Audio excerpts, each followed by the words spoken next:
On vient à votre santé à présent avec cette crainte, celle du ministre de la Santé, Aurélien Rousseau, sur les dépenses des Français et le risque d'une perte de pouvoir d'achat. Il estime que les augmentations prévues de 8 à 10% ne sont pas tenables, pas acceptables. Pour lui, ça ne devrait pas aller au-delà de 4 à 5%.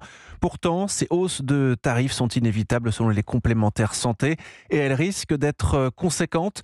Pour limiter la casse, le ministre recevra les représentants du secteur vendredi prochain, le 15 décembre, et les échanges s'annoncent animés. Aurélien Fleureau. Les mutuelles ne veulent pas être une variable d'ajustement budgétaire. Selon elles, c'est limiter les hausses de tarifs qui ne seraient pas tenables. Elles chiffrent à 1,4 milliard d'euros leurs dépenses supplémentaires pour 2024.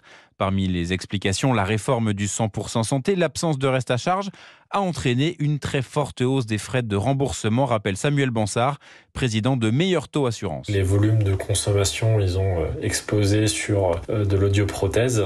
Ils ont beaucoup augmenté sur du dentaire et sur de l'optique, ils n'ont pas baissé, contrairement aux hypothèses qui avaient été prises pour le financement de cette réforme. Les mutuelles évoquent aussi le coût du transfert de charge des remboursements de frais dentaires décidés par l'État, environ 500 millions d'euros. 8 à 10% d'augmentation, ce serait une fourchette basse selon un spécialiste du secteur. Cela pourrait même dépasser les 15%.